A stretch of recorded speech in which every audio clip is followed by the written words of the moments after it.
Hello and welcome to Dave and Mecci's Shiny Side Out on WZZR, coming to you from Australia for Revolution Radio on freedomslips.com. That's a mouthful. Wonderful.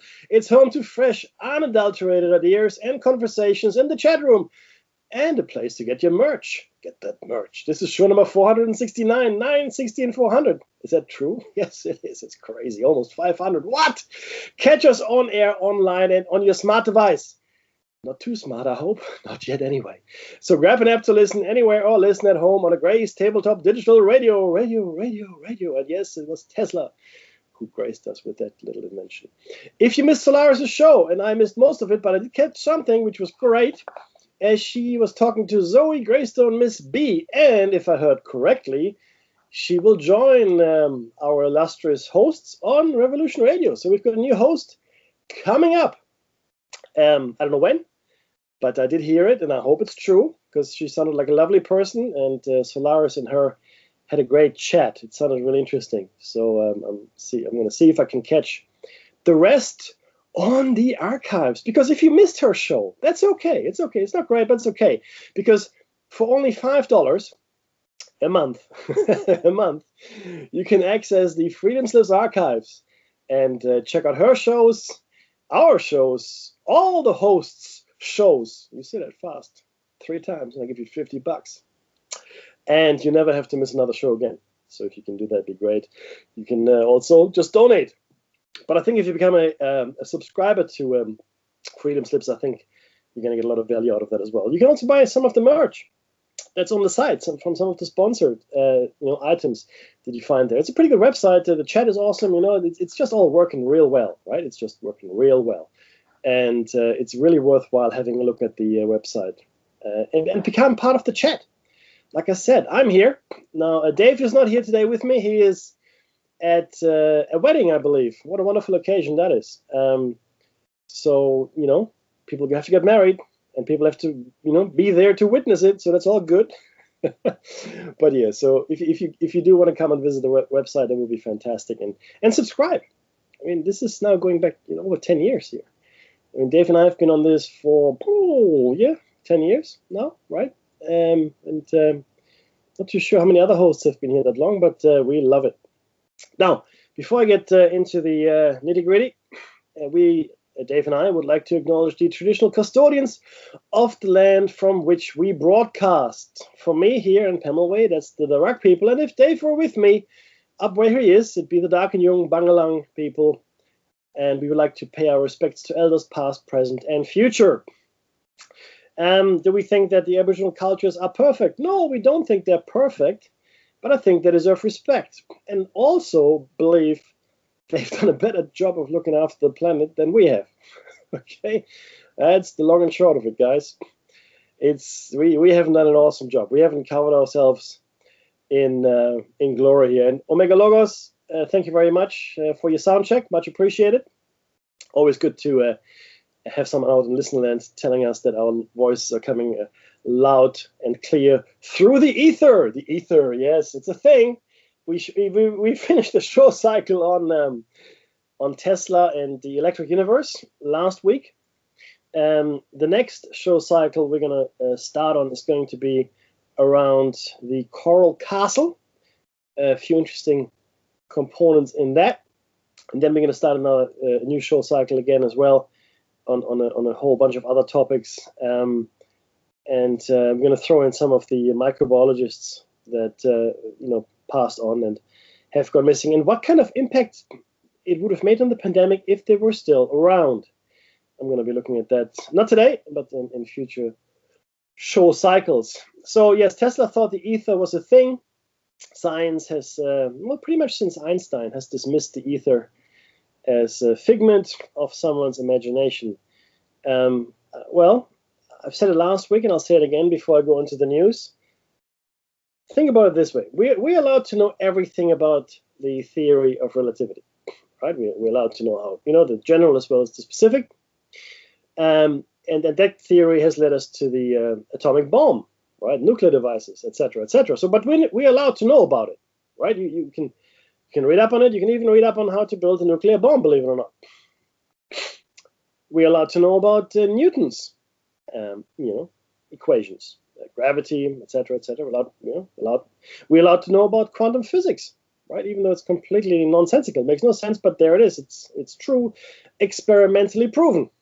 What we're not allowed to know is the work that Tesla did. Not allowed. No, can't know it. Don't know it. No.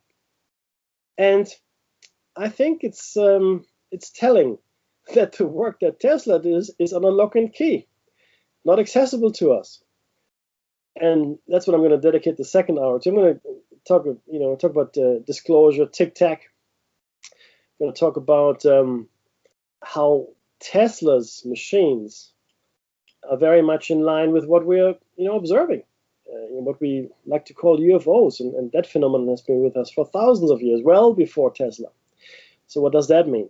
We'll get into that in the second hour. But I do want to spend some time on some current affairs.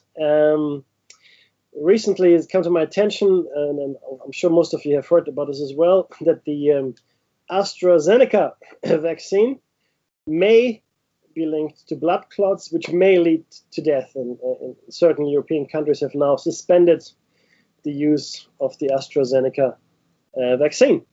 Australia has not. We're going to go right ahead. Interesting thing is this, though.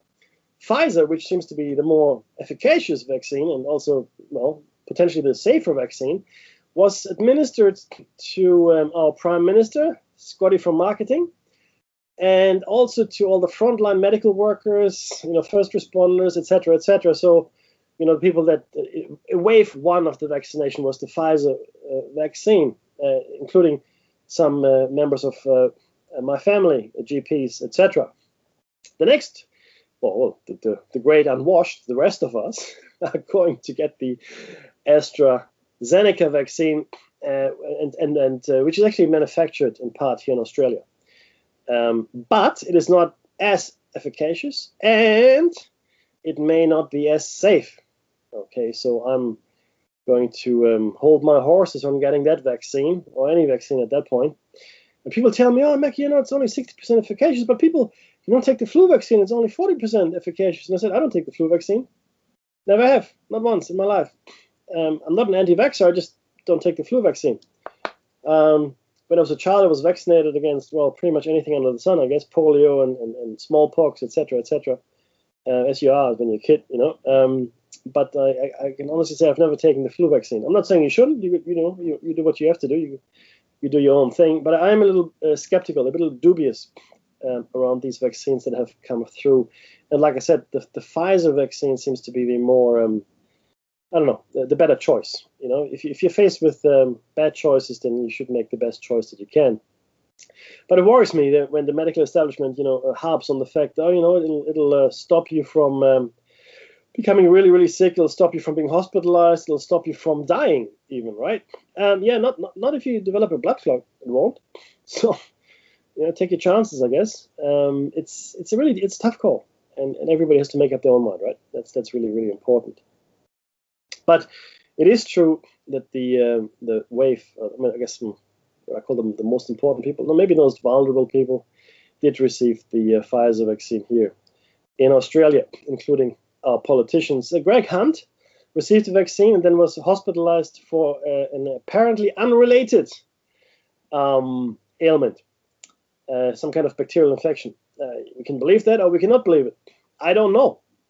It's just as odd that, as soon as he received the vaccine, he was hospitalized. Again, these things happen. It could be completely innocent, and that's all goodness. But I'm of a skeptical bent of mind. That's just who I am. Excuse me while I took a sip from my wonderful tea here. So it's interesting now in Australia as well. Politically speaking, we've been under some pressure. And it seems like there's in every governmental institution here, in all the parliaments, both the federal parliament as well as some of the state parliaments, rape seems to be the thing to do. It's just astounding. People are coming forward with rape allegations, older rape allegations, more recent rape allegations. But it's rape. It's astounding. And you think, now they're talking about what is it called? Ministerial, I think, behavioral codes of conduct. That's what they called it. Now they're going to come up with a code of conduct. So if you have to be given a code of conduct that says you shouldn't rape anyone, I think you've got bigger problems overall. I mean, first of all, do we really think a code of conduct is going to save us here? Secondly, it shouldn't be necessary to tell anyone, any right-thinking person, that respects other people's space and isn't some kind of, I mean, people have problems, I get it, and sometimes it stems from the childhood, but people know what's right and what's wrong for the most part. They do, right? If you have to come up with a code of conduct that says, don't rape anyone, don't roofie them, because that's what it sounds like. Some of these staffers were roofied by the same guy. And another rape allegation goes back to 1988. Now, I said it before, and I'll say it again. The lady that made the allegation was in contact with the police, I think, maybe 4 or 5 times. She came forward in 2019, which is, more than 30 years after the fact.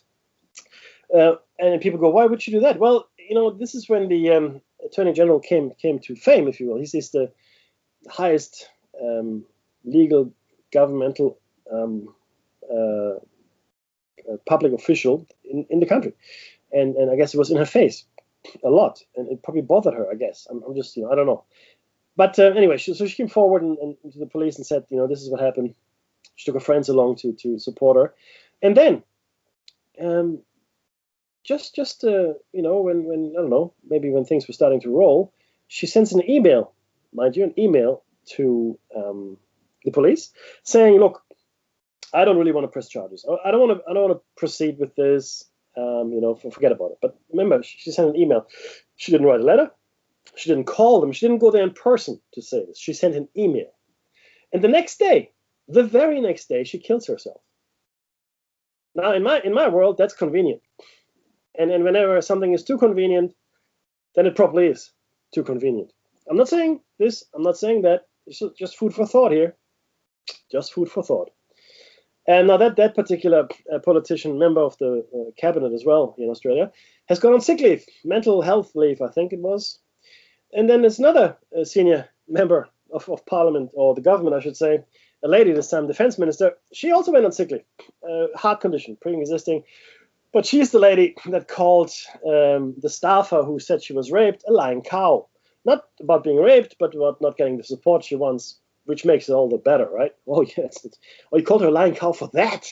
That's okay then. All right, not a problem. Sorry to bother you. No, it's not acceptable to call anyone a lying cow on the record. You know what? I mean, if you have to swear and degrade people, do it in the privacy of your own chambers so no one can hear it and witness it. But now we know what these people are like, which doesn't, fill us with a whole lot of confidence.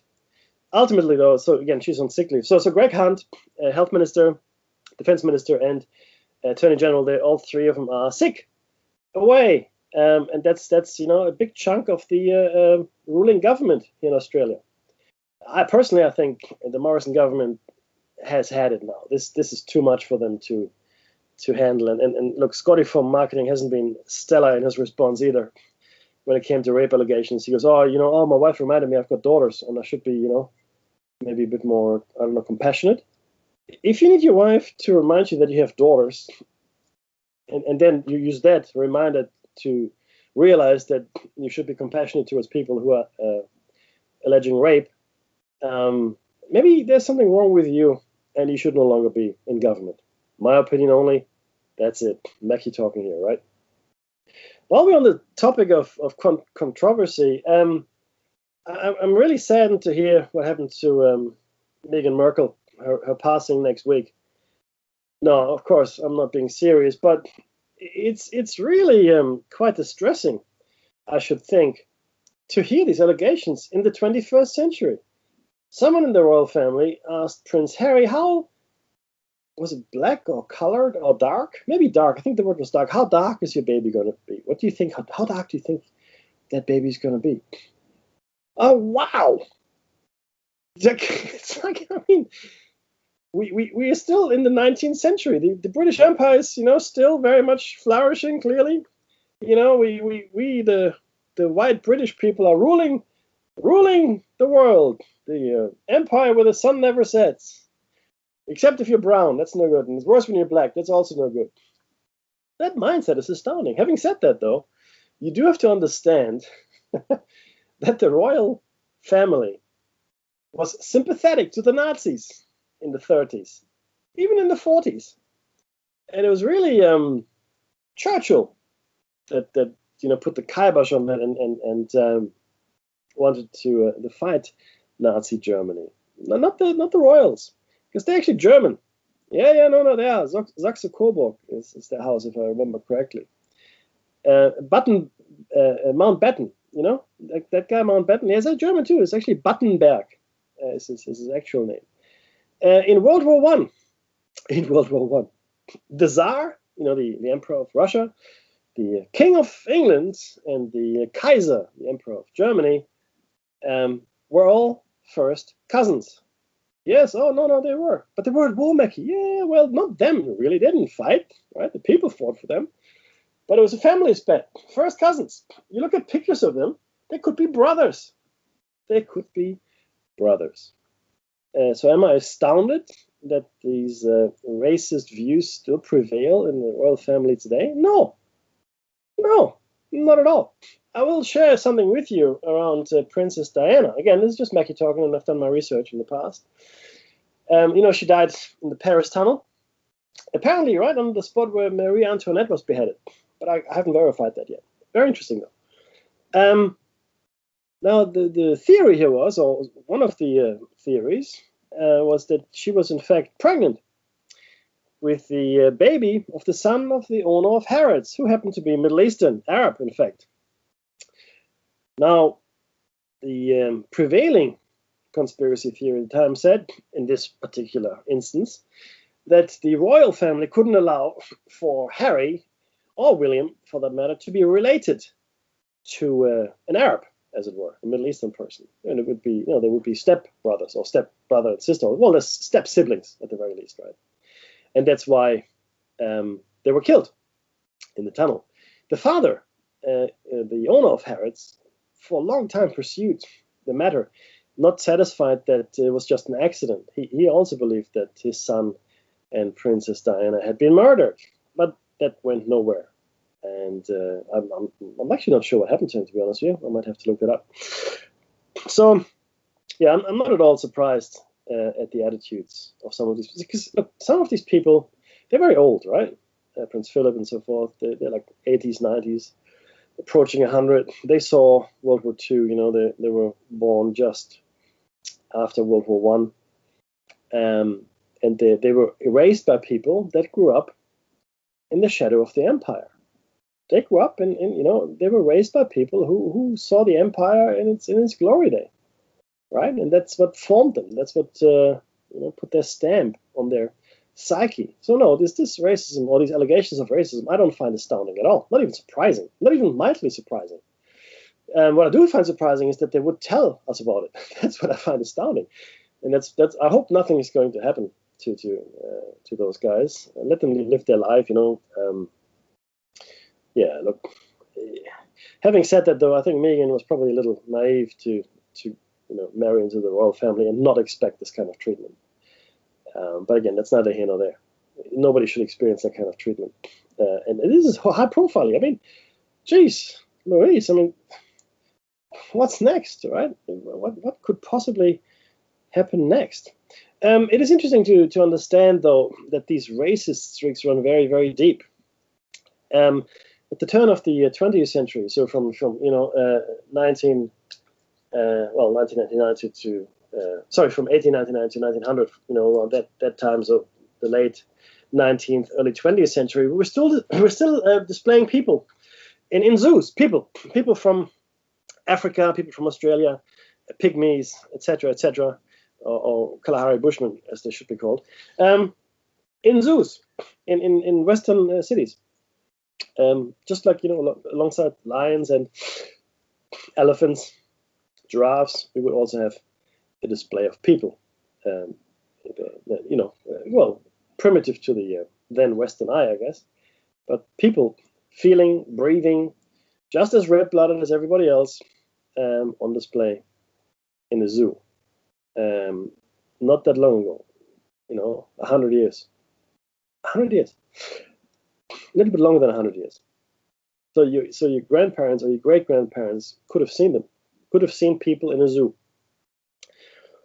And this is where we are. Have we come a ways? Yeah, we've come a ways. We are not there yet. If you look at the state of affairs from a racial perspective, we're just as racist as we've ever been. And racism is not a black and white or a white and everybody else thing. Everybody is bigoted or racist in some way. Okay. Singapore is quite a racist society. I don't want to single out Singapore, but every grouping of people, every racial, ethnic tribe hates someone else. Sometimes it's crazy. In Rwanda, the Hutus and the Hutus and the Tutsis. Now, if you go back, you will find that's actually the British that had in there. I think they raised one tribe over the other and favored one tribe. So they brought about probably pre-existing ill feelings were magnified, exacerbated. But they probably were there already. But what was the difference? Because they're all black. They're black African, right? So it's not even that they could be red-haired or blue-eyed or green-eyed. No, they're all black African. Height was the differentiating feature here. One tribe was generally smaller than the other. Makes you wonder how many short-statured, tall tribes people were killed by being mistaken for the shorter tribes people and vice versa. People will find a way to hate each other. Make no mistake about it. We will find a way to hate each other and to differentiate, to make you the outsider and me the insider with my group. Okay? So I don't think we've come that far. Slavery is still a thing. People say, slavery is done. It's not. Millions and millions of people are living in slavery and virtual slavery. Actual and virtual, right? In fact, even the virtual slavery is hardly distinguishable from slavery. And these are not just people that are smuggled for, to be sex slaves. No, these are domestic workers. These are workers on farms. So, to be very clear, no, slavery is still alive and well. Oh, what about capital punishment? No, yeah, that still happens as well. In some countries more barbaric than others, but we still kill each other in the pursuit of justice. Nothing has changed, really, not really.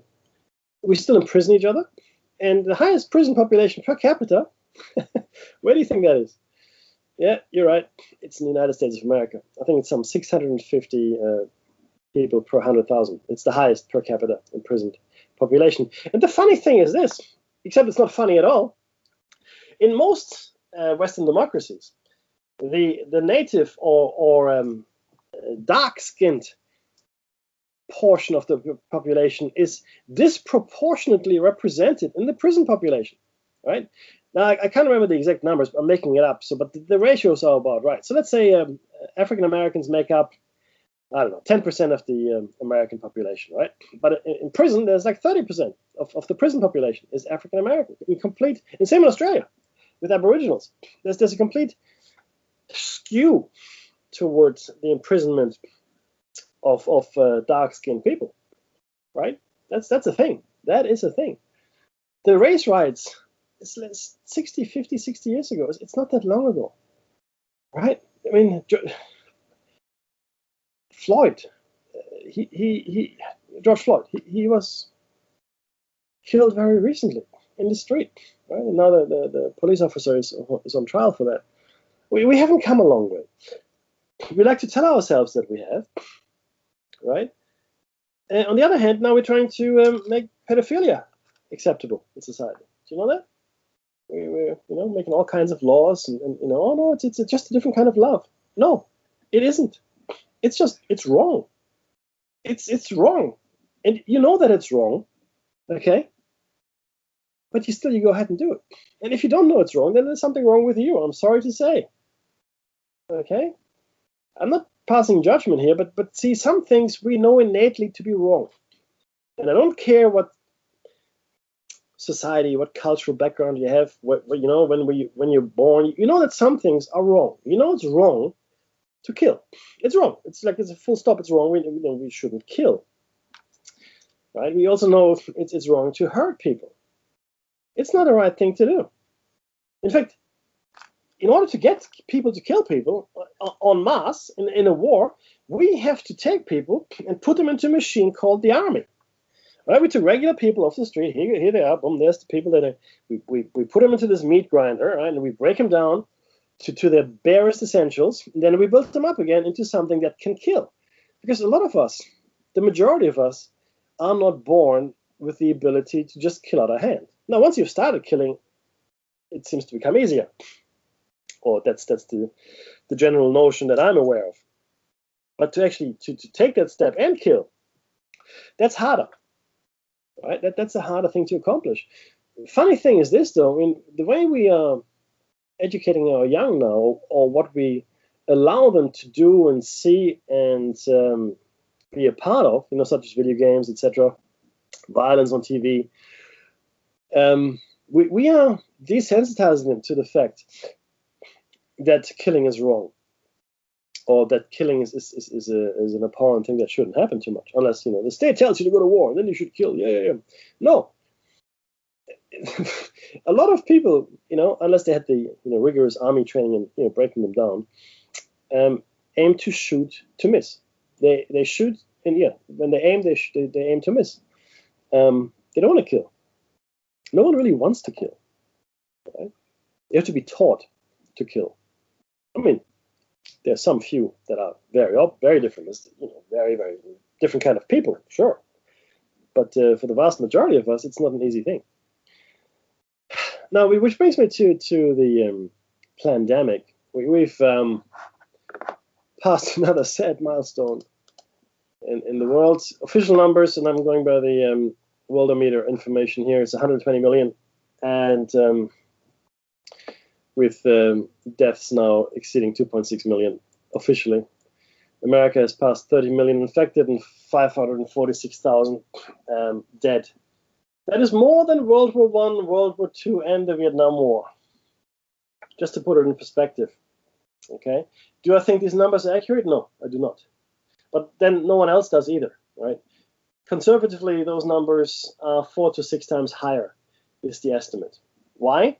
Well, first of all, not everybody tests well. America tests very well. In fact, in America, they've now conducted more tests than they have members of the population. That's a fact. Okay. So there's a lot of tests that were conducted. Similarly, India has conducted a lot of tests, but nowhere near, you know, the number of the population. But having said that, so my wife was tested in Australia, for example, I think 3 times now, right? So obviously those are 3 tests that were conducted, but not on 3 different people, but on my wife 3 times.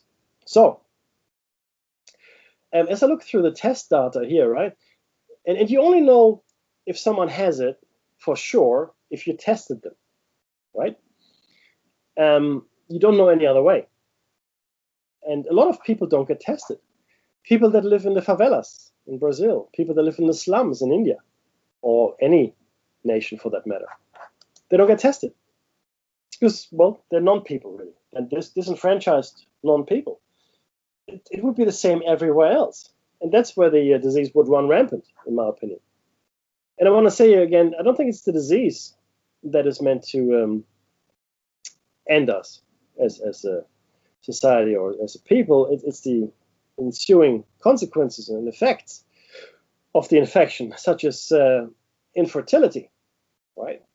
And we're going with the whimper here, not with a bang. So we're not looking at you know, billions of dead in the next few years. I don't think so. I never did. Because the infrastructure would break down.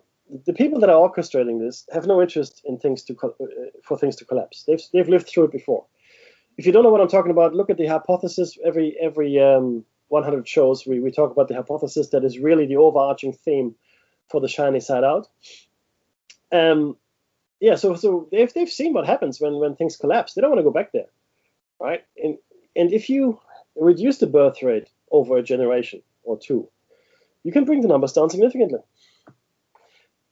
If we take the conservative estimates, forget the testing data, but the conservative estimates, they're saying, okay, the real rate is 4 to 6 times higher than what we know. Okay, let's go with 4 times higher.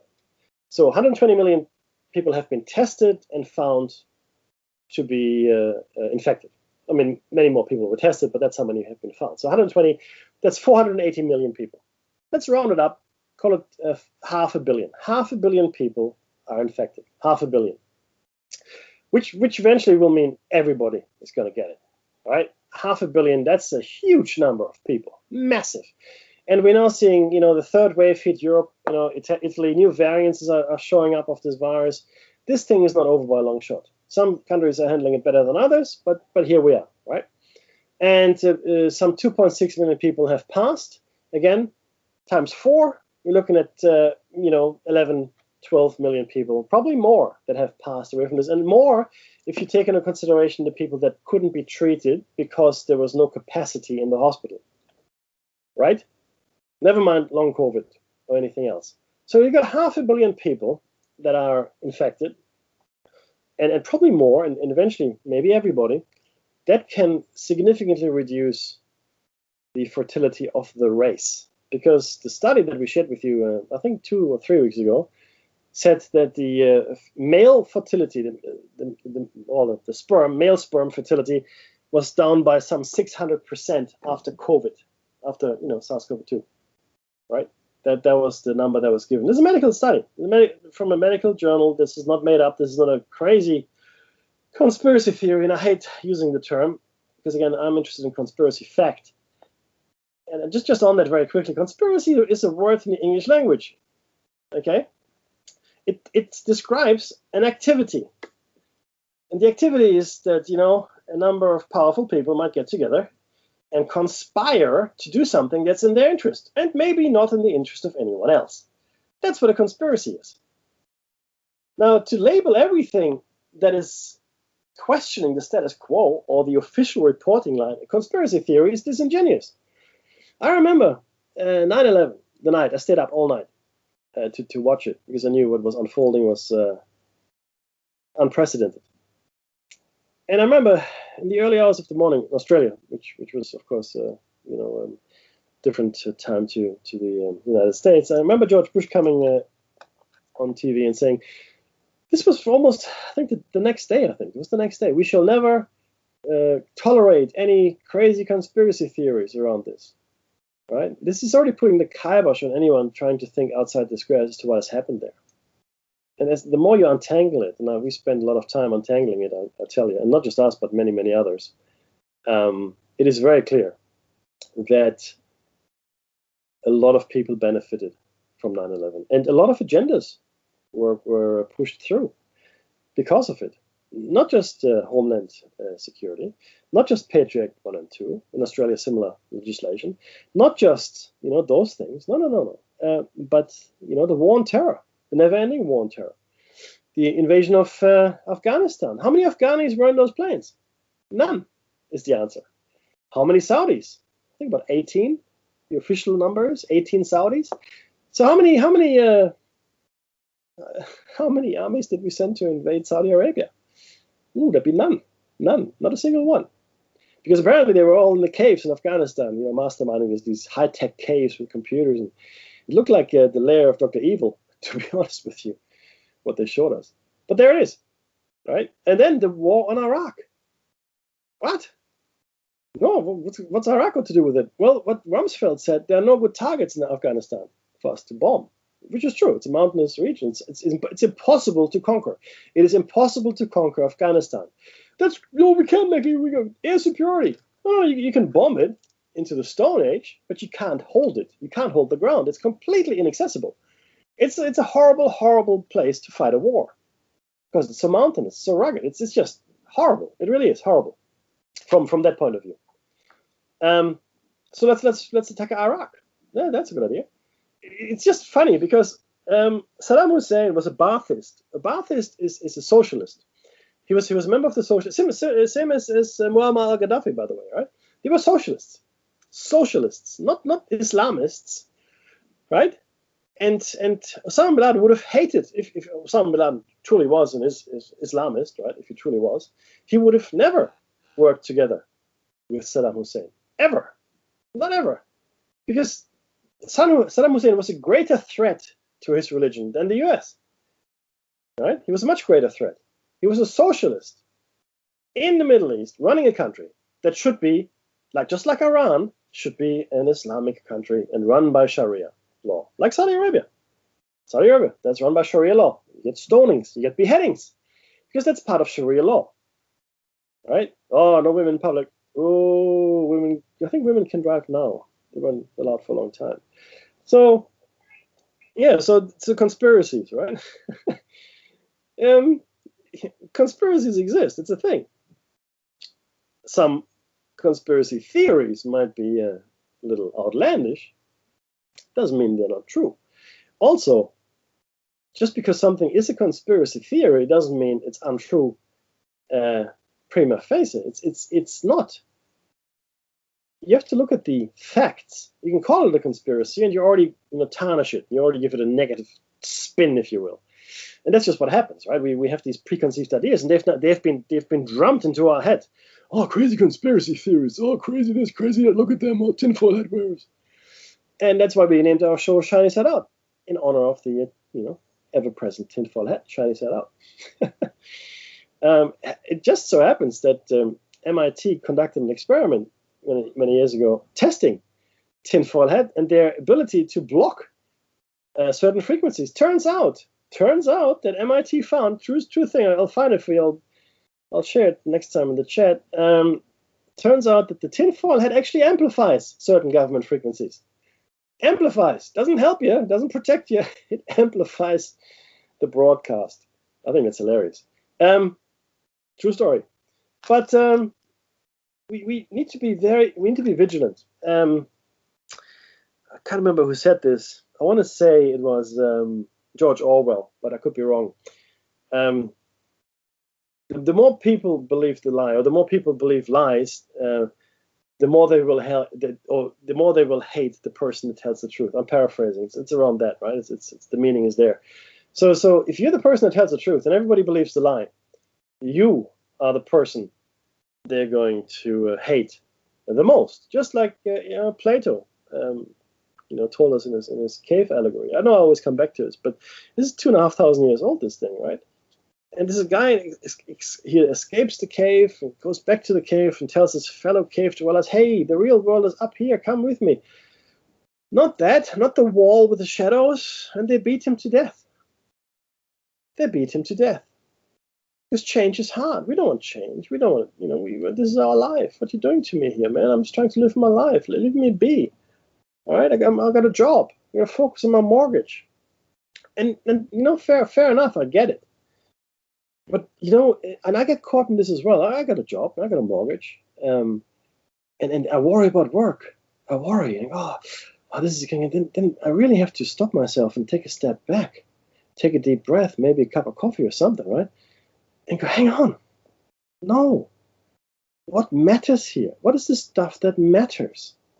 Sure, in this society, in this, system of things, you want to make money and, be okay. I get it. And I do too, right? But it doesn't matter.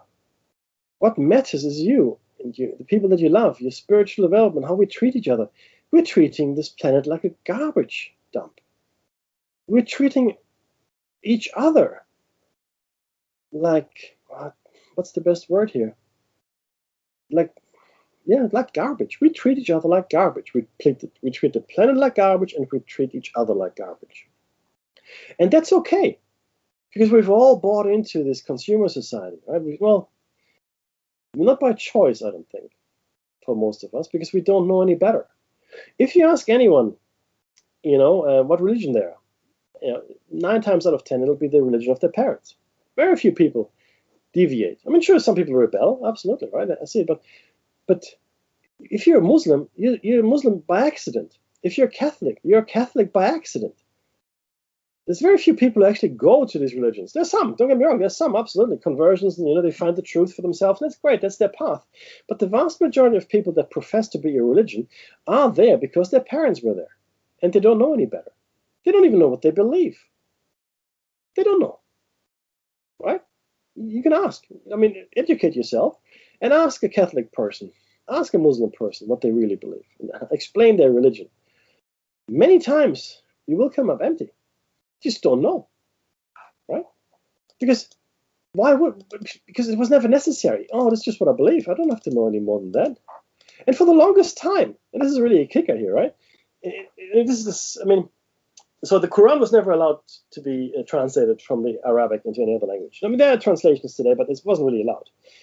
The Bible was never translated from the Latin or the Greek into whatever language people spoke, be it German, English, French, whatever it might be. It was Martin Luther, some 500 years ago, who thought, oh, you know what? This is nonsense. People have no idea what's being said at the pulpit. It's all preached at them in Latin, and then they're given some instructions in their own language, and they go, okay, well, clearly, yes, Mr. Priest, yes, absolutely. I don't know what's going on, but I believe you. Clearly, you know the Word of God. You can read the Word of God. I can't even read. And he wrote it. The Bible. He translated the Bible into the modern German. What constituted modern German 500 years ago. The English did something similar with the King James Bible after that, and from there on in, the Bible was translated into pretty much every language there is. But that was a fairly recent phenomenon. For 1,500 years, people had no idea what the priest was saying. They were told a few things in their own language: do this, do that. The Ten Commandments, Hail Mary, blah, blah, blah, and all that, and off you go. Sin no more, with no understanding at all of what it is they were doing. That's why I like Buddhism. I do. You know why? Or Taoism, for that matter, because you're trying to figure something out. You're trying to figure it out for yourself, right? I mean, there's certain guidelines you should follow. Okay, I get that, right? And then you figure it out. It's your path, your way. You are the cultivator. You have to figure it out. What should you do, right? I mean, this is what we think you should do, and this is the path some people have taken before you, but they're all different paths. So there's not one path. Everybody has their own journey. I found that refreshing because it puts the onus on you. You're responsible. See, with the organized religions of the world, I can. It's no longer my responsibility. I'm good. Here you go. It's not my problem. I'm forgiven. I've done my prayers. I've gone to Mecca. I'm good. I've got all the points I need. I'll get there. I'll make it. Thank you very much. I've fulfilled my contract. See, and this is the crazy thing. It is the best business ever. It's afterlife insurance. It's fantastic. Whoever came up with it is a genius because you can't prove it, right? Not really, but you want it. And in fact, the older you get, the more you want it. So you go and give all your money away to the various churches, temples, whatever, and in hope of redemption and ticket to paradise, heaven, whatever. And it's astounding just how easily people fall into that trap. Am I safe from it? I don't know. I'm not old enough yet to honestly. If there were something like that, like we're being told, be it, Catholic or Muslim or Jewish or whatever, I don't care, I'd be really disappointed. I'd be angry too. Really? So you're here, all powerful, almighty, omniscient, all that, and you let this happen? Seriously? Right? I'd be angry. I'll be honest with you. I'd be angry. Because all the things that are happening in the world, right? I'm not blaming anyone for them. I think human beings are responsible. But if you're religiously bent, then, God has to be responsible, or the devil, or someone, right? As long as it's not you. I'd be really angry because of all the things that are going on in the world. Kids are starving. People have no hope. They live in, well, beyond poverty, really. There is no future for a vast majority of the people. Their life is filled with pain and suffering. And we lucky few, if you're listening to this, you're one of the lucky few. You have access to a computer, which means you probably have electricity somewhere near you, and you probably have something to eat tomorrow, right? And this is really what gets me. It's this complete inequality, this complete upside down sense that I get when I look at the world. Now we look at places like Myanmar, right, which used to be called Burma, and where the military is cracking down on protesters. They're only doing that because they're not as good as indoctrination as the rest of the world. If people really understood what was going on, there would be Myanmar in every country. Okay? If people really understood how they were being enslaved. But no, right? It's not like that. Because people are indoctrinated from birth. You have to get them when they're young. You have to get them when they're young. Right? And this is also why Tesla's research is being suppressed. Imagine if we had free energy. I talked about this before. Just imagine for a second we had free energy.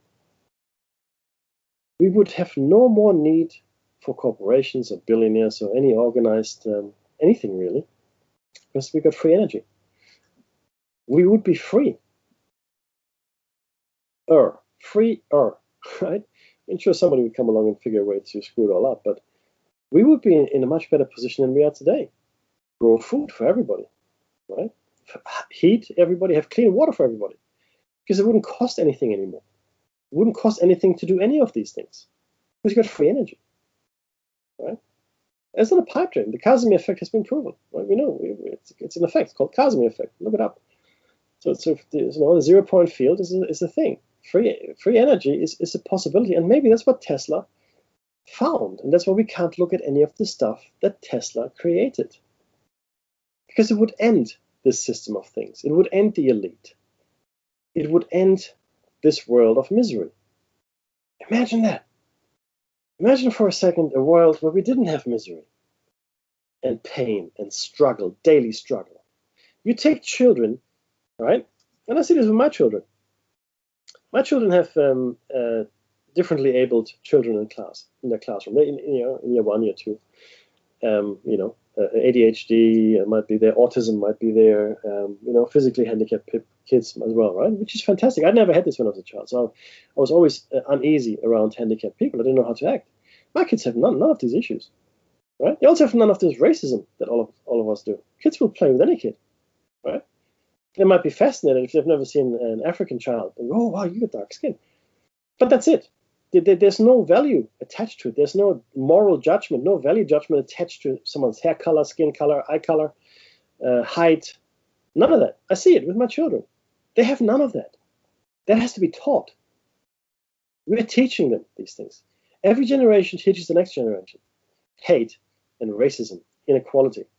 Right? Is everybody equal? No, not everybody's equal. People have different abilities. People have different, intentions and aspirations, and it's good. Otherwise, it'd be boring. But everybody should have a chance at a happy and safe life. Everybody should have that chance, right? It's not too much to ask, but we don't let that happen, because if we did, the system as it exists today would collapse completely. It would completely collapse. It would no longer be possible to operate as it does, right? So you look at the world news, right? You look at what happens. People being, protesters being killed, protesters being arrested, not just in Myanmar, in Russia, right? And protests everywhere. I mean, it's it's really astounding, all the things that are going on. The Chinese they've got 1 million Uyghurs in re-education camps. Now they're saying, oh, they're here voluntarily. Really? Is that right? They're there voluntarily to be re-educated. Yeah, I'm sure the Jews were voluntarily in the concentration camps too. No, they were not. It is almost unbelievable. It's incredible that people would say these things and then also have the expectation that we believe them. Oh yeah, the Uyghurs, they're here, because they want to be here. It's voluntary, right? Oh yeah, no, the Jews they want to be in the camps. No, that's right. Yeah, no, it's a fact. Oh really? Oh, okay. Gypsies too. Oh right. No, it's nuts. It's complete insanity. Yet here we are, happy to swallow the lie, happy to be completely oblivious to the fact that every day we exist, we're being lied to more and more and more. And I think it was Goebbels who said it. Hitler certainly said it in Mein Kampf. The bigger the lie, the more likely the people are to believe it. And the more often you repeat it, the more likely it is to become the truth. Right? You must tell outrageous lies over and over and over again for people to start believing it. Yeah, speed of light, that's it. No faster. No free energy. Don't look at Tesla stuff. That's all nonsense. All right? Oh, democracy is the best form of government. And on it goes. Right? Do we really need government? If you had free energy, if you lived in a post-scarcity economy, society, right? Would you? No, you really wouldn't need this, because crime would simply disappear for the most part. I'm not saying there isn't something wrong with some people. Sure there is, right? I mean, chemical imbalances, etc. There is. Genetic predispositions, they do exist. But I believe the vast majority of crimes would simply stop existing because they would no longer be necessary. All right? Everybody would have what they need. And this value we put on things, this artificial value, would also disappear, this illusion of value. Well, what's the intrinsic value of a diamond? What's the intrinsic value of money? None. There's none. Right? There's only a few things that have intrinsic value. Water, air, food, shelter. These are intrinsically valuable, right? Because they allow us to live and exist. There are very few things that have intrinsic values, like values within themselves that are completely immovable by outside forces. There's no value in a diamond, or gold for that matter. There's nothing you can do with gold that would help you, unless we talk about monatomic gold, but that's a whole different show, which we already did. But ultimately, there is nothing in it that would, help you in any which way. Money has no value, zero. It's fiat currency. People say, "Oh, Bitcoin is not backed by anything." Yeah, that's true, but neither is any other currency. It's because the government says so. Right? With Bitcoin, at least there's a whole bunch of people agreeing that this should be worth something, where they're mining it, etc., etc. It's probably got more value than the fiat currency of the nations. Yes, they are backed by governments, sure, but nothing else is backing it. There's no gold standard. There's nothing else it's tied to. No means of production, no GDP, nothing, zero. Okay? So it's just as good as Bitcoin, believe it or not. If tomorrow the government said, yeah, Bitcoin is the thing, then that would be it. There'll be no more talk, no more argument, right? It's like the Rothschilds said. Maya's actually, the name is Maya. I don't care who makes the law in the country. I don't care who rules it. Just give me the right to issue currency. I'm paraphrasing. That's it. That's all I care about. I want to issue currency. I want to be the person in charge of currency. Thank you very much. And he was right. He was right. That's the only thing that matters. I mean, look at the world today. It's astounding. I mean, people, all these nations owe somebody money. Who do they owe this money to? Have you ever asked yourself that question? Who do these nations owe this money to? Where is this central authority that gives out money to the world governments? And there's the music. All right, this is Listener Fun at Radio. Please don't go away. I'll be back with the second hour right after this. And donate if you can. This is, again, Listener Funded Radio. You decide how successful the station is. And thank you so much for listening. This will be a very short break. The opinions expressed on this radio station, its programs, and its website by the hosts, guests, and call-in listeners or chatters are solely the opinions of the original source who expressed them. They do not necessarily represent the opinions of Revolution Radio and FreedomSlips.com, its staff, or affiliates. You're listening to Revolution Radio, FreedomSlips.com, 100% listener-supported radio, and now we return you to your host.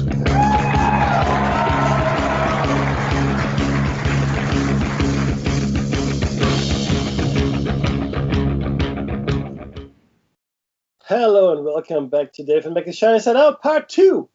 Show number 469. Dave is at a wedding. Hope he's having fun. He deserves it. He's a hard worker. Good man, too. This is Listener Fun at Radio. What does that mean? It means that you hold the purse strings, dear audience. Please donate if you can. Even better yet, subscribe to the archives at freedomslips.com and access all the shows that you may have missed or would like to listen to again. You can also, find us on YouTube if you want, or Patreon for that matter. Neither Dave nor I are allergic to money, so it's all good. We do this free of charge, gratis, because we love it. Been doing it now for, well, I don't want to say 10 years. Yeah, that's about right, 10 years. And hope that you enjoy the information we bring you, the thoughts, the conjectures, and the leaps of faith.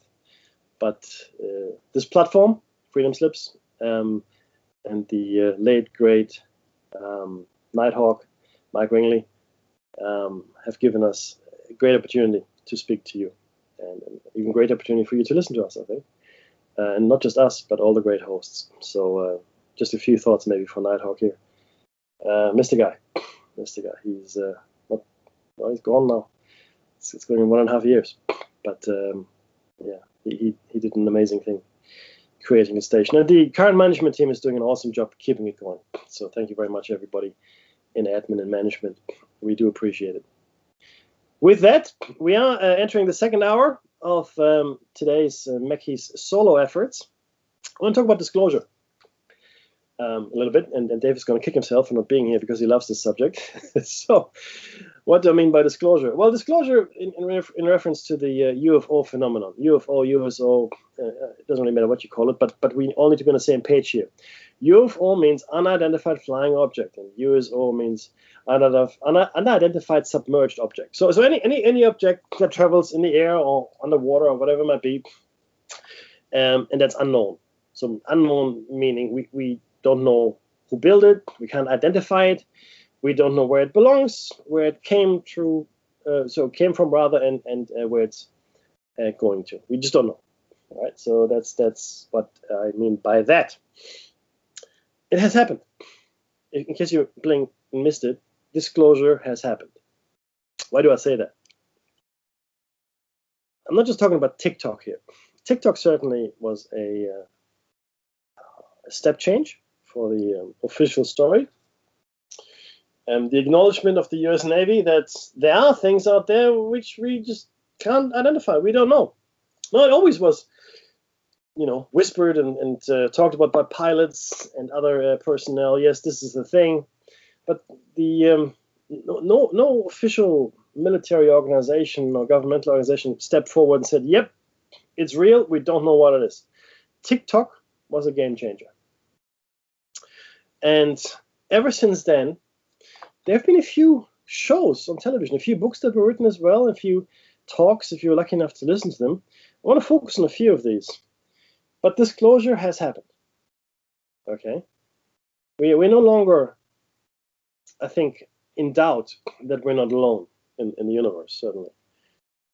That's not something that could have been said about people 50, 60, 100 years ago.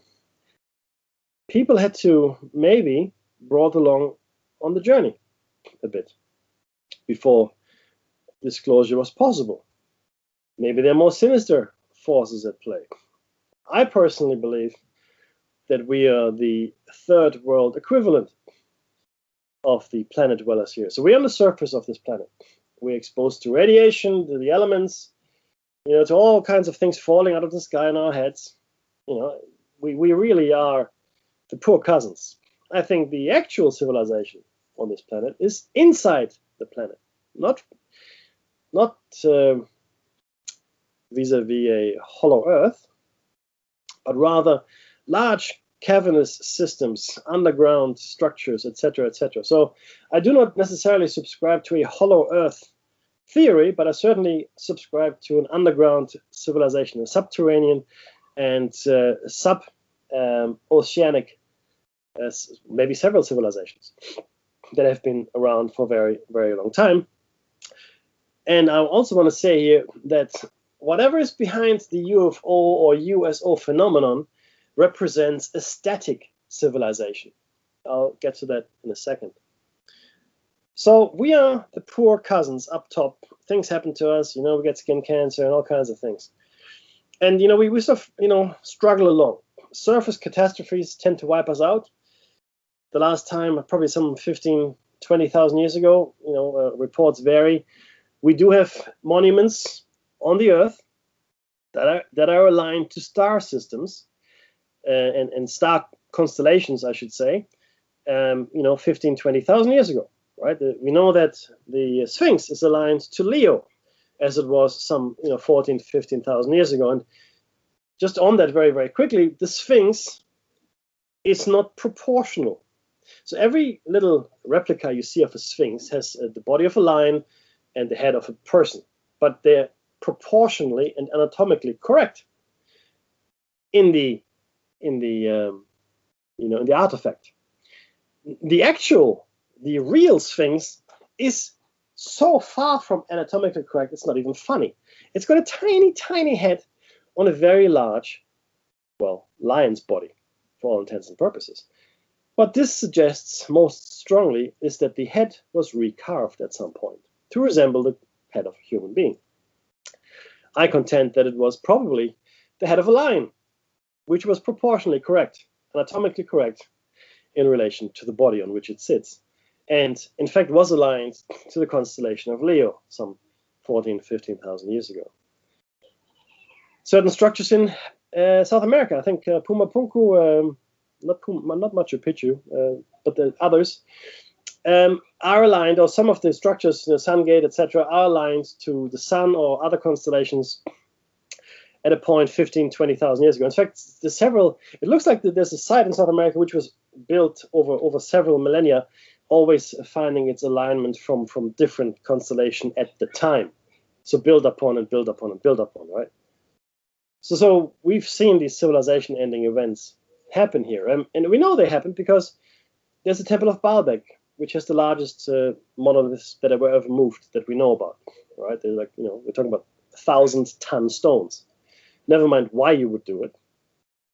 But it was done. And we know there was a Tools Down event because there were 3 or 4 monoliths still in the quarry, half finished, 3/4 finished, that never made it to wherever they were meant to go. So there must have been a Tools Down event, a catastrophe potentially, right? But again, we are surface dwellers, so we're exposed to all of that. The civilization that exists, in my opinion, within, and maybe not just within the Earth, but within the Moon, within Mars, other places as well, is much, much older than our surface civilization, and is not subject to the same vagaries of life as we are on the surface. But what is clear, right? So the number of possibilities here, which I will outline to you. So we look at the UFO phenomenon, and arguably it's thousands of years old, right? These UFOs have been seen, have been described in text, have been painted, have been in actual paintings on cave or rock formations, walls. They've been related to us in stories, mythologies, etc., etc. So they have been around for thousands of years, but in the same form. They haven't gone through an evolution of form. They haven't gone and gotten better, right? So the basic UFO shape, which is sort of 2 saucers, on top of each other, seems to have always been there, or cigar shaped as well, right? Like the Tic Tac. Tic Tac. Not TikTok, Tic Tac. It's really quite astounding that for thousands of years there was no technological improvement, right? Ultimately, in any of these. So that it could mean a number of things. It could mean that they originate from a point in time, from the same point in time, just come to different points of time to us. So for argument's sake, they could be from the year 10,000 and they come and visit us here, different time periods over 5, 10, 15,000 years. That's one possibility, right? There's a time traveling device, if you will, originating from one point in time, past or future, doesn't matter. They're from another dimension, also from a specific point in time, if time is a variable there, right? Or they are part of a static civilization. A static civilization is a civilization that is no longer progressing. So if they are our contemporaries here on this planet, so if they're here with us right now and have been here with us all along, then they have been stagnant for thousands of years. They haven't done anything new, which is also interesting because how many cattle mutilations do you have to undertake before you have learned anything you can learn? All right, so I mean, okay, if they're truly alien, then we can never fathom their true motivation, right? But I'll get to that in a second as well. Forget it, we will never find out why. But I don't think they are truly alien. Why do I say this? I have a huge problem with the anthropomorphic form they have, meaning the form of a basic human being. 2 legs, 2 arms, a head, and similar kind of physiology, anatomy than to us. For the most part. Now, the chances of that happening in another solar system, that again develops independently to us completely. So there's another solar system, let's say it's 10 light years away, whatever, Alpha Centauri. I think it's about 6 light years. But the point is, that life, emerges and develops, and the chances of that life looking like us, right, are non-existent. There are no chances that this life will not look like us. It just won't. Okay, unless, of course, there was a seeding event, and that opens up a whole other can of worms. But that's possible, of course, as well, right? So a seeding event would mean that life, as we know it, has been seeded throughout maybe the cosmos, the universe, maybe just our little galaxy. Who knows? But it's possible that happened. It could be a seeding event, right? In which case, it would make sense that all these alien races are all very similar in appearance. That makes perfect sense, right? But then who was the seeder? And what was the purpose? Right? It opens up a whole other door of issues. But if we assume that the seeding event didn't happen, there was no seeding event, let's assume that for a second, then the chances of anyone developing like us are non-existent.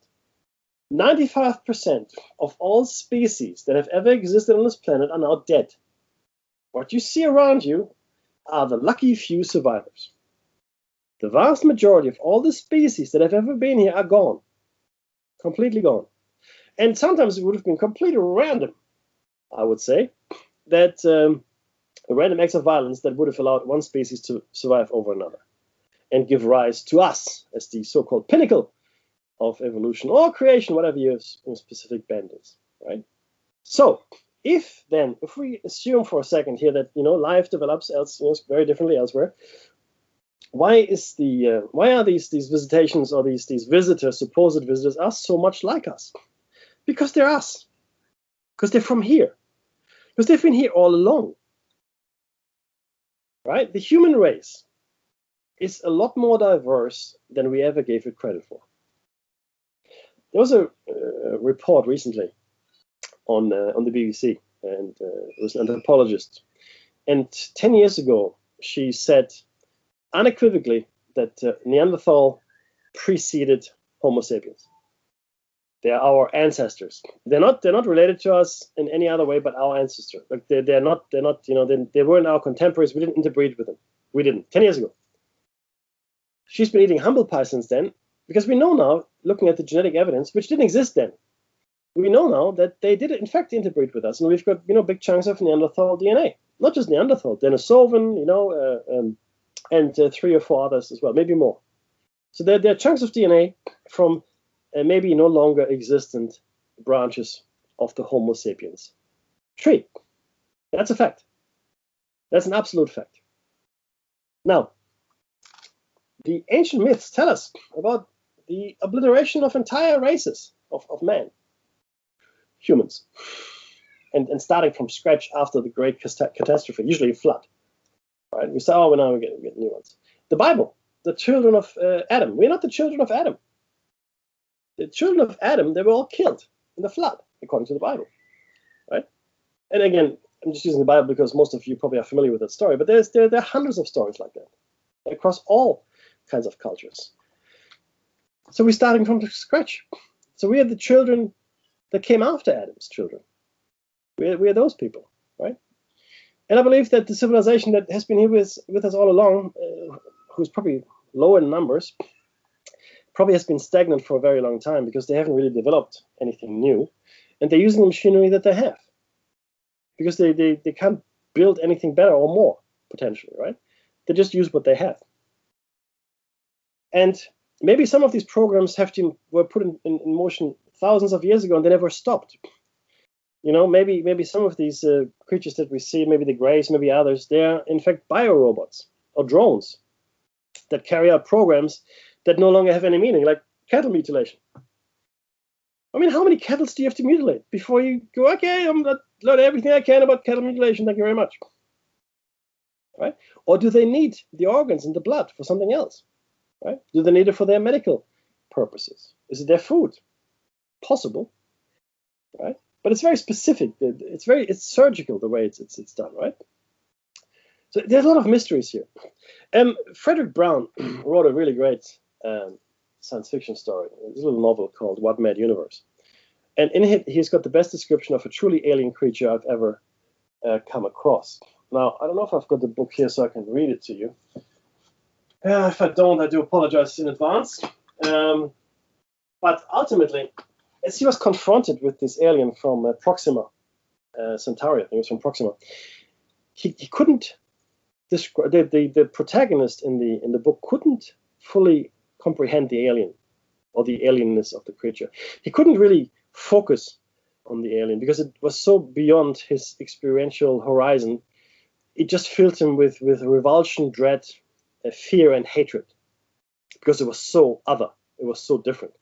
And I think that was a very true and honest description of how we would react to a truly alien creature, right? And it's really yeah. Look, I will read it out to you guys when I find the book, because it is very insightful. Frederick Brown, he thought, well, what would a truly alien creature look like? How would human beings react to it? And the answer is, they probably couldn't react to it with anything but fear, hatred, revulsion, because it is so other, so different. Right? That's my point to having evolution happen differently on different planets.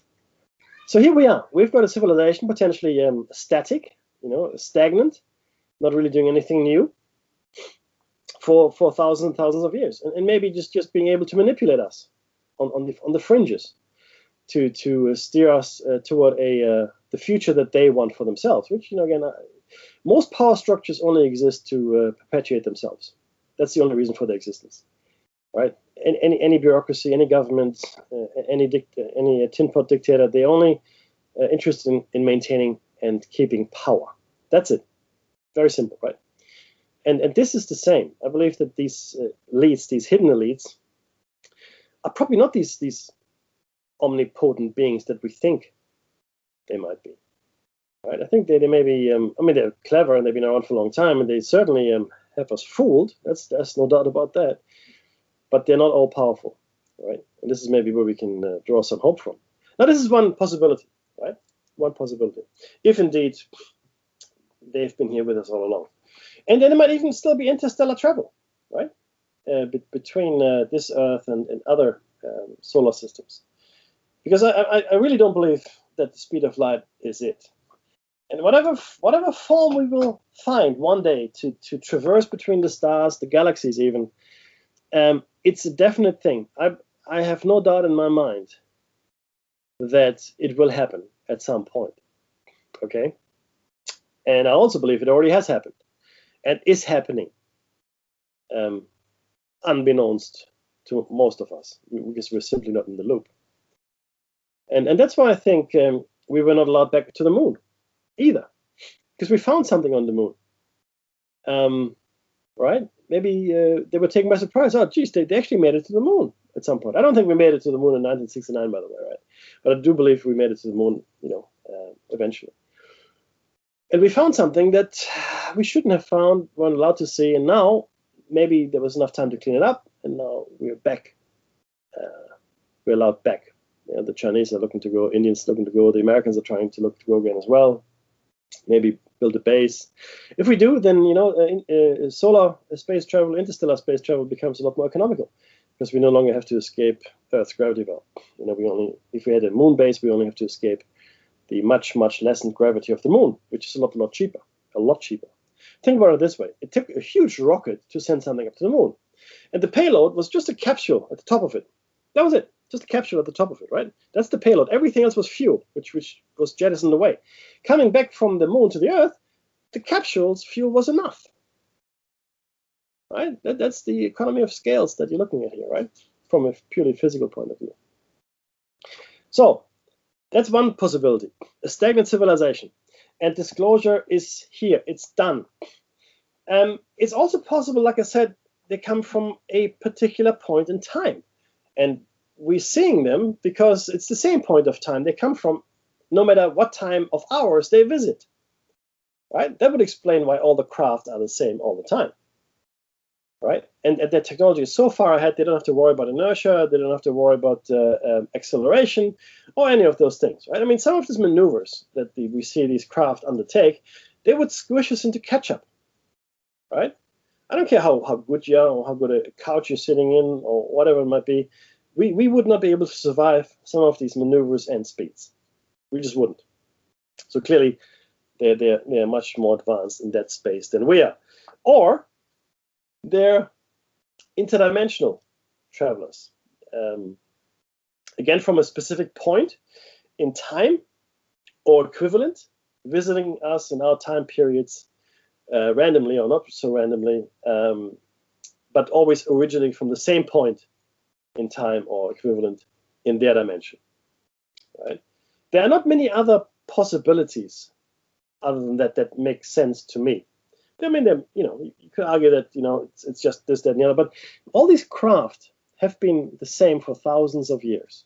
They're described in a very similar fashion, right? They do the same things still that they used to do, and that just doesn't make any sense. It really doesn't. It's almost redundant now to do any more cattle mutilations. Again, unless it's like an automated program that no one has stopped. Right? And people maybe lost oversight and they don't even know it's running anymore. Right? Maybe there aren't enough of them left, and as I postulate, in the subterranean vaults of our Earth, to oversee everything that's going on. We do know that there's some installations that protect the Earth. There's the installation in Siberia we talked about in the past. Fascinating stuff, and I came across it for the first time in Nexus magazine. That installation apparently protects the Earth from incoming space debris. Some believe that the installation shot down the Tunguska object before it crashed into the Earth. I mean, the thing is, there was an explosion, right? But it looks like the explosion happened somewhere in the air because there's no crater. There is no crater. Full stop. So nothing impacted the Earth. Explosion, yes, which flattened millions and millions of trees and killed, tens of thousands of reindeer, but there was no impact crater. So no real damage to the Earth per se, right? We know of other installations, potentially, right? In the Bermuda Triangle, in the Devil's Sea, in the South China Sea, there might be installations still at work because odd things are happening there, right? The moon itself might be such an installation. Okay? Because it doesn't make any sense. The moon makes no sense at all. The non-existence of the moon would be easier to explain than its existence. That's not me. That's scientists saying that, right? We've shared this with you in our moon cycle. The moon is the moon-Earth relationship. In fact, the moon-Sun-Earth relationship is one of the most, not controversial, but one of the most unbelievable relationships anywhere. It makes no sense. The ratios. There shouldn't be any perfect. There should be no perfect eclipses of the sun. It should. But it is. There. It is perfect, right? The distances and the size of the relative, distance and the sizes of the astronomical bodies are perfect in relationship to each other, right? Earth, Moon, Sun. It's really quite amazing. If you get a chance, you can listen to our show on that subject. But it could be an installation, maybe the biggest installation that we haven't identified as an installation quite yet. All right? What is it there for? Who knows? But the moon is always associated with the immortals, right? Chang'e in Chinese mythology, the man in the moon, other things as well, right? The Watchers. The moon always had a special place. In fact, in ancient times, the moon was more important than the sun, which makes even less sense. People even talk about a time before the moon appeared. The tribes before the moon in Arcadia, and other things as well. It really is a very strange object, the moon. We can't make heads or tails of it. If it is artificial, it it's quite an engineering effort. Nothing a civilization that builds a Dyson sphere couldn't do. A Dyson sphere, of course, is much more advanced. And I think it's a stage 1 civilization that builds a Dyson sphere. So if you could build a Dyson sphere, you can build a moon. No problem at all, right? Now, why would you build it? Well, who knows? Who knows? Various reasons. Protect the Earth, right? Maybe Mars was like the Earth once, but then something horrible happened, because we look at the Mars surface. It's scarred. It's a scar. It's got a canyon there that's greater than the Grand Canyon. It's like something ripped into the side of Mars. That's what it looks like, right? And the moons it has, Phobos and Deimos, are misshapen potatoes. Phobos and Deimos are truly misshapen potatoes, and they themselves are odd, right? There's many questions around the solar system which don't make any sense at all. Venus makes no sense. Look it up. It's the great Venus mystery. There are many things which leave us baffled, but we accept them because they're there, right? It starts with the monuments on Earth, and then it goes, to the odd things in the solar system. It's just fascinating to bring it all together and then try to form a coherent theory, which is not that easy. Okay. So what does it all mean eventually? Why do we discuss this? Why does it matter? Because it's the only thing that matters. The only thing that matters is, why are we here? Who are we? And where are we going? Those are the only questions that really truly matter. And nobody has the answer.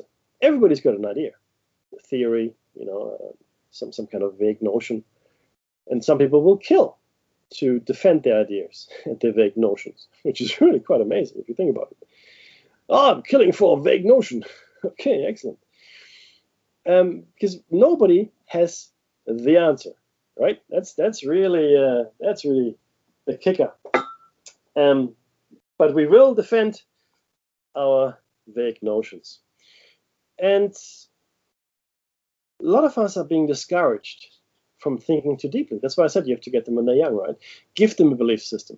If you've got a belief system, you don't need to think of one. You don't have to come up with one yourself. You don't. Because there it is. It's ready made for you. Right? I'm not picking anyone, but if you're born Catholic, then you're Catholic. Good for you. I know what to do. I have to go to church on Sundays. I celebrate Christmas and Easter. If I'm Orthodox, my Christmas and Easter are slightly different dates. That's okay. Doesn't matter. Right? If I'm Muslim, okay, I pray 5 times a day, right? Toward Mecca, right? Which is, east for the most part. And if I can make it, I'll make a Hajj to Mecca to visit. And then, I've been a good Muslim. Or maybe I'm a good Jew. I go to the Wailing Wall, right? I will do what I can to bring, about the return of the Messiah, and or not the return, but rather the coming of the Messiah, and that he will, bring my people back to Israel, right? So make no mistake, Israel as it is today is a non-religious state. It's a socialist state, and the really ultra-Orthodox Jews were very much against the creation of the state of Israel, because only the Messiah has the right to bring people into Israel. Sorry, the Jewish people back into Israel. No one else. So they're very much opposed to it. Now that they're there, of course, they built the settlements. They probably figure, well, I'm here now, so I might as well grab as much land as I can. Makes sense. It's a human thing. But from a fundamentalist point of view, they are very much opposed to the existing current state of Israel, right? And yet here we are. Looking at our belief systems, right? And we just don't know. We were taught things, we told things. This is how it is, and that's what you should do, and we just take it at face value, because it's too hard sometimes. But even if you can't think about it, right? You just think about it in abstract terms, never in real terms. What does all of this really mean? You must have some kind of special insight or event in your life to allow you to get this, right?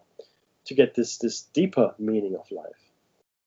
Some maybe near-death experience, or maybe an insight, like the road to Damascus trip, right? Something like that, a game changer. Most of us will never think these thoughts. Now, the present audience excluded, because clearly you guys are interested in the kind of stuff. Otherwise, you wouldn't be listening. Not just me specifically, but just anyone listening to Freedom Slips, right?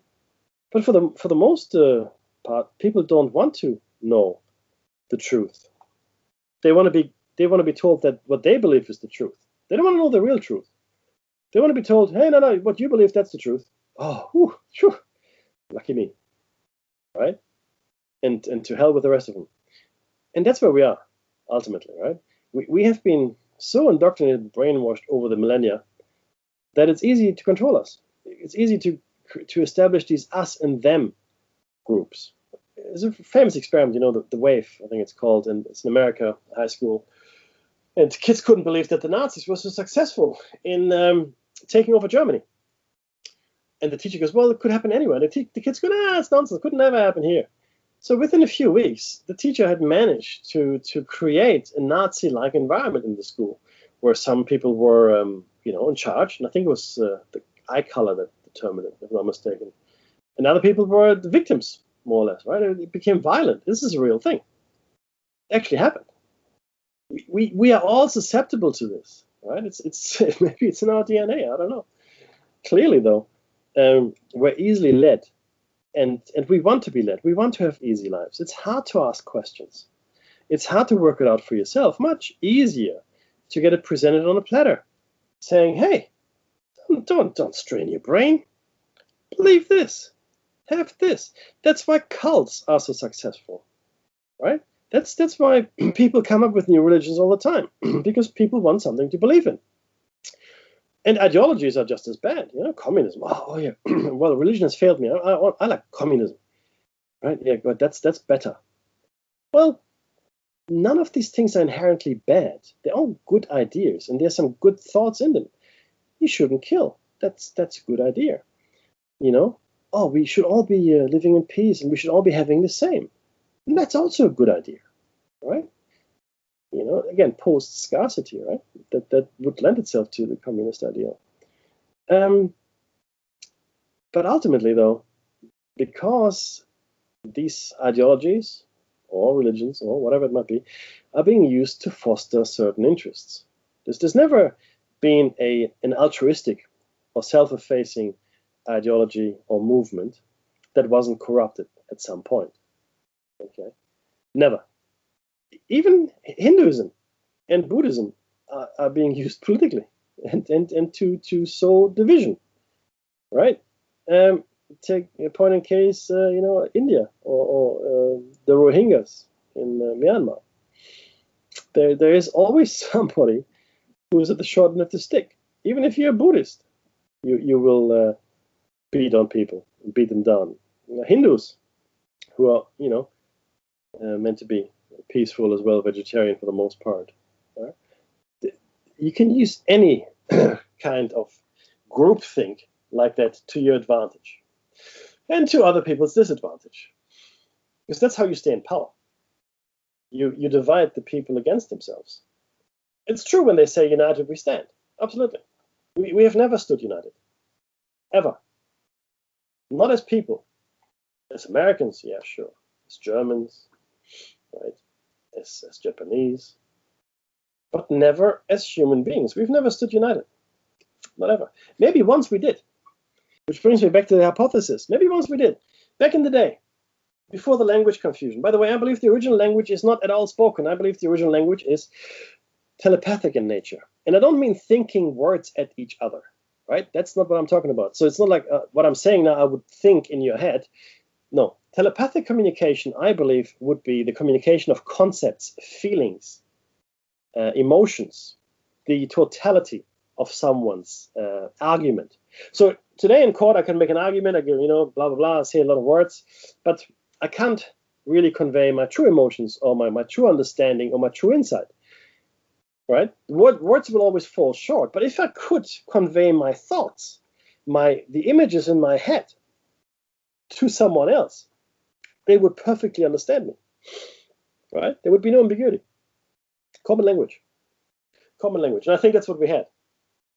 Our original language before the confusion was telepathy. And I think that's why babies get so upset. What's Mecci talking about? No, that sounds crazy. They scream, right? But, look at a baby screaming at you and then looking at you. Like as if the baby was saying, don't you know what I want? Man, come on, what's wrong with you? Switch it on. Listen to my thoughts. No, I'm not hungry. No, my diaper isn't full. Just pick me up and burp me. Right? Now, not in words. Again, these are not words the baby is thinking. They're thinking these emotions and states at you. but you can't receive them. So they get upset and they cry because they can't get through to you. And as we get older, we lose all capacity, all faculties in that respect. Well, most of us, not all of us, but most of us, right? That sounds crazy, but is it really? Is it really crazy? Is it really so outlandish to think that thoughts could be communicated? I mean, we can do it now mechanically. We have built the technology to mechanically be telepathic. We have, right? But imagine how much more rich the experience would be if it was a natural thing where we don't rely on some kind of mechanical or electronic interface, but rather we can truly convey concepts, ideas, emotions to each other. There'd be no more lying. We couldn't lie, right? No deception, not really, right? And there would be no misunderstandings. There'd be no need for war because we probably could come to an understanding. Because one of the things that's difficult is empathy. We don't know how the other person feels. We can't understand the point of view. But if I could think it at you, you might have a better chance of understanding my point of view. You might have more sympathy for it. You might be more empathic. You might be, more willing to entertain compromise. The biggest divider that we have is language. The single biggest divider. All right? Having different languages is the single biggest divider we have. But even people that have the same language are still divided because they can't clearly communicate with each other. There's too much space for ambiguity, too much space for misunderstanding. We don't have the capacity to communicate clearly. We try to, but we can't. A colleague of mine has a wonderful saying, we're divided by a common language. I love this. Yeah, it's 100% true. It is 100% true. Now imagine how much more divided we are with an uncommon language. We can't. We can't communicate effectively. We are impaired in that space. We're imperfect communicators. We're doing well enough. For someone that has their communication legs chopped off, so to speak, we're doing okay. But we don't achieve what we could achieve if we had telepathic abilities, or if they were allowed to be fostered again. Because I truly believe that because the language confusion mythology is not Christian alone. It's not just Mesopotamian alone. It doesn't come from there. It comes across from many different parts of the world. Okay, language confusion is a common theme. Imagine how much more effective we could work together if we could communicate in thoughts, abstracts, emotions, the whole gambit, rather than words. Imagine what we could achieve. And maybe that was the problem. Maybe that's why we're cut down, right? Because we were becoming too, uppity, right? For the surface dwellers. Maybe the surface dwellers in the third world, like I mentioned at the beginning of this, maybe we are not meant to go further. Maybe something happened in the past that condemned us to be surface dwellers. Maybe we're the exiles. Maybe we're being punished for a crime. I don't know. I do know that we don't live the way we should, or could, or were meant to, right? You look at all the misery around. There's great stuff as well. Don't get me wrong. There's some amazing things, right? But the misery is just overwhelming. I'm an empath, and for the longest time I was, in my younger years, or probably became really prevalent in my teenage years, I think, I was almost unable to function. Maybe it was puberty that did it. I was almost unable to function. It's just such an oppressive thing. And I'm not talking about depression at all. I'm not really a depressed person. I have that dark passenger, like most of you, but this was like, I felt this overwhelming despair from everyone, right? If I let it in. And over the years, you learn to block it out. For me, what really helped, I don't know if you had this experience yourself, is exercise. I exercised until I was completely exhausted, mentally, physically. I was gone, right? So at that point, I had some, it seemed to lessen the influx of other people's emotions or whatever it might be. And it helped me. So I kept exercising. And then over the years, I could, I wouldn't say block it, because that denotes intent and a directed thing. This was more a gradual awareness that I didn't have to deal with all of it. It's not like a wall that I put up. It was more like an understanding I didn't have to let it all in. I guess, if that makes sense. Maybe not, but for me it was a lifesaver because I felt it acutely in my early 20s. I remember it. I felt overwhelmed with the despair, and it was worse when I drank.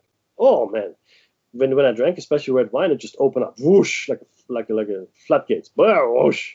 So yeah, that was never really good. That was not a good thing. But again, think about what we could accomplish. Think about what we could do. And I do believe that the people that share this planet with us, whoever they are, again, I believe they are us, only been around for longer. They have this capacity still. They have telepathy. They can communicate with their machinery as well as with each other, and us, I think, to some extent as well. I think they can also project feelings and emotions successfully, because there's some stories around that as well. That feelings of dread, real dread, that is accompanied by the appearance of some of these UFO and the UFO passengers, if you will, which don't make any sense. Like these feelings of dread aren't logically sensible, but nonetheless, there they are, right? So I do believe that they've got fairly strong telepathic or psychic abilities still, whereas we are denied these. Was it done? I don't know how it was done, but clearly it was done somehow, which is interesting. Because once the language is gone, once people that spoke the language they have written something, it's very, very hard to decipher it. Almost impossible. We were lucky with the hieroglyphics, the Rosetta Stone, which had 3 sections in it, and all in different languages. And one of the languages we still know, right? We still know, and that's how we could translate all of the hieroglyphics. Otherwise, good luck. It's just not going to happen, right? Because language and written language, especially, is such an odd and specific thing that it's hard to decipher, right? unless you can really understand the system behind it. So, and I think having written records also did us a disservice. I think the invention of writing and written records, as good as it is, actually did us a disservice, because it meant that we no longer had to make use of our natural faculties of memory. If you look at the ancient Vedic texts or ancient epic texts in the Norse mythology, other places as well, they were, and these are thousands and thousands of lines of words, right? And the stories go on and on and on. But they had a certain specific meter, and the rhyme would help with the memorization of the words. And they were handed down essentially from, master to student, and they would memorize it, and they would memorize it perfectly.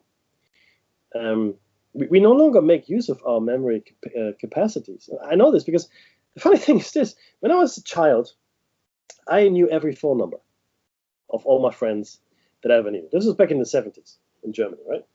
I still remember my very first phone number in Germany. I haven't used it in years. I haven't dialed it in literally 40 years, but I still know it. Why? Because I had to commit it to memory. Because I didn't have a mobile phone. There was nothing for me to just click a button and I can dial the number. I can write the number down, sure, but again, I didn't carry like an address book with me at all times. So I memorized a lot of things.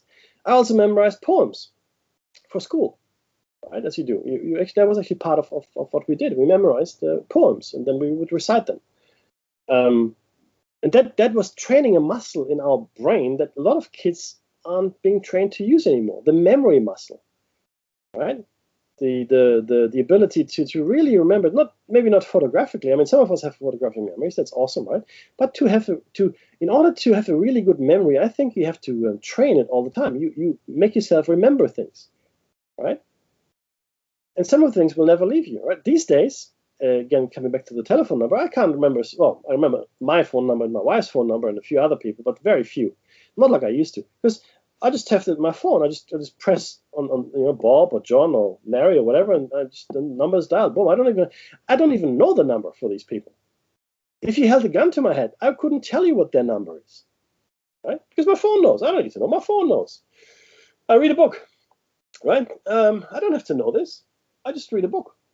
So we're being taught to find the information. Google is the worst. Google is the worst in that space.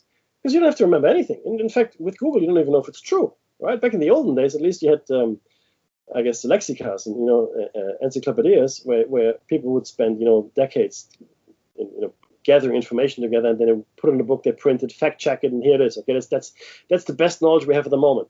Right now, you can Google anything, and then you can probably get 50 different opinions on something, right? But we do it. We Google it. And for the most part, Google gives us the right information. So why do I have to remember anything? I don't have to remember anything. I just Google it. Thank you very much. So we've become very memory poor.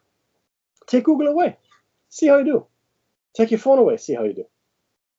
How do you do with the faulty, flawed memory that we have now, right?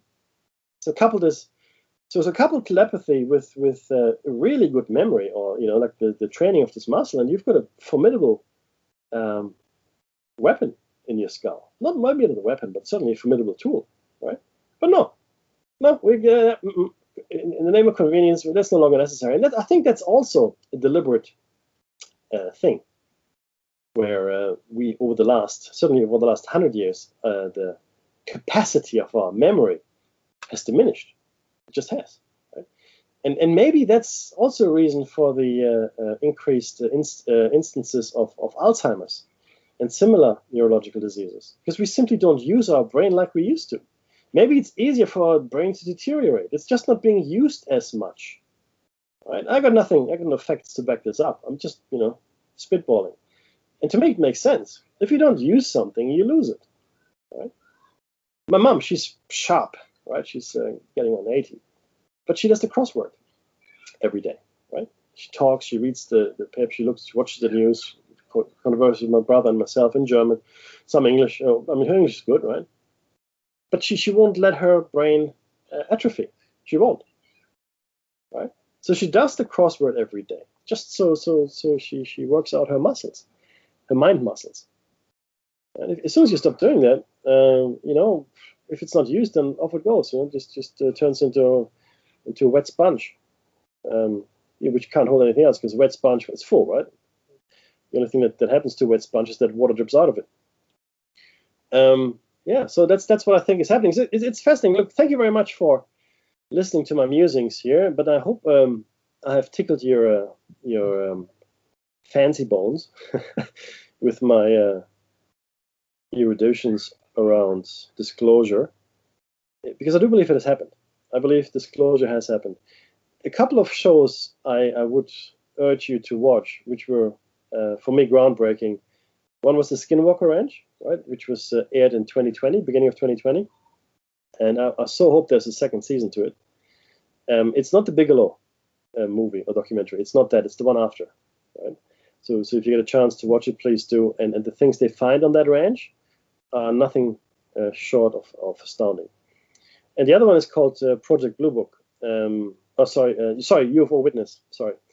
And this is a gentleman who is going around, investigating UFO cases, and he's also talking to the last remaining member of Project Blue Book, a lady, and he talks to her a lot. He also talks to all the first-hand eyewitnesses. For example, he was talking to the radar officer who actually was there when the Tic Tac contact was made. So he talked to the guy who actually registered the Tic Tac contact, right? So these shows are, I didn't think I would ever see shows like that, where it was so clear, so obvious that disclosure is here. Yeah, there's no other explanation, but yeah, there's something here when we don't know what it is. What is it? We don't know. We're disclosing this to you. We have no idea what it is, right? Of course, again, you can say it's a red herring, and it's in fact just all part of the secret space program, and people do know. We don't know. They know, right? But they've never admitted that there was anything to know, which is the difference. Now they admit, yeah, there's something to know here. We're not going to tell you what it is because we say we don't know. Whether that's true, I don't know. But before, the position was, no, there's nothing here to know. It's all nonsense. It's a swamp gas, flying geese, low flying geese. Swamp gas, Venus, it's Venus, all right? So that was the stance before. Now the stance is, oh, no, there's something here. Oh, yeah, definitely. No, we don't know what it is. Well, do you? But it's a quantum leap from, no, it's Venus and swamp gas to, oh, yeah, there is something here, right? And that's why I believe disclosure has happened. And I think we just missed it. right? You blinked and you missed it. You go, oh, what? Disclosure? This wasn't, a UFO landing on the White House lawn, like Klaatu, right? Maybe there was too much to ask for. I mean, but there was a Tic Tac UFO being chased by American Navy fighters. That happened, and the Navy said, yeah, it happened. Nah, don't know what it is. Now, do they really not know what it is? I don't know. But before they would have said, nah, nothing to see here. Nah, no, don't worry about it. No, that never happened. Different story now. Yes, there is something here, and we don't know what it is. We say somebody knows. Somebody knows something somewhere. I'm for full disclosure, meaning I want to know everything. I want all documents to be released, not redacted. I want to have access to all the libraries, all the archives, all the hidden tomes of knowledge, because they exist. We don't have access to them. I mean, imagine the stuff that's in the Vatican Library. Seriously, the knowledge that's being hidden there, especially in the locked rooms, must be phenomenal. And what about the spaces beneath the Sphinx? They found spaces beneath the Sphinx, and some people believe that that's where the archives are that survived the last cataclysm. They found metal books, apparently, libraries of them in South America somewhere, right? What happened to those? Are they at the Smithsonian? Maybe.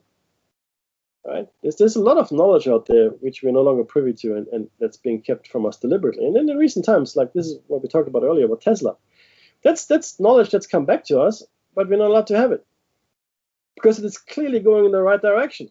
Forget relativity. Forget that.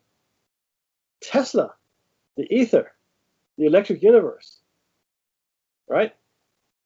He was onto something. There's no other reason why his stuff would still be under lock and key if he hadn't been onto something. Okay, if it was all nonsense, then they would have published it all and say it's all nonsense. See, they had no interest in preserving his I don't know, reputation, such as it was. Nope, they took his stuff and put it on the lock and key. Okay, think about that for a second. That's the danger here that we're facing. People that lock away knowledge from us, from the vast majority of us, and use it for their own gain, obviously. Right. And maybe he reached the same heights of intellect as the inner Earth dwellers, right? Because the way he described his machines, they looked like cigars or saucers, right? That's what Tesla was working towards. So he decoded or rediscovered this ancient tech potentially, right? And he was the kind of guy that could have built on it. Imagine what he could have accomplished if he had been able to. I mean, he was old. He was 80, right, when he died, when he was maybe killed. But imagine what he could have accomplished, or imagine what could have been accomplished if we had been allowed to continue his work, to work upon his work, right? Nothing might have come of it. Maybe he was all wrong, but we never got the chance. And I don't think he was wrong because it is not accessible to us. We can't see it. They don't give it to us. It's all linked, guys. There's no such thing as an isolated phenomenon here. It's really, really important to understand that it's all connected.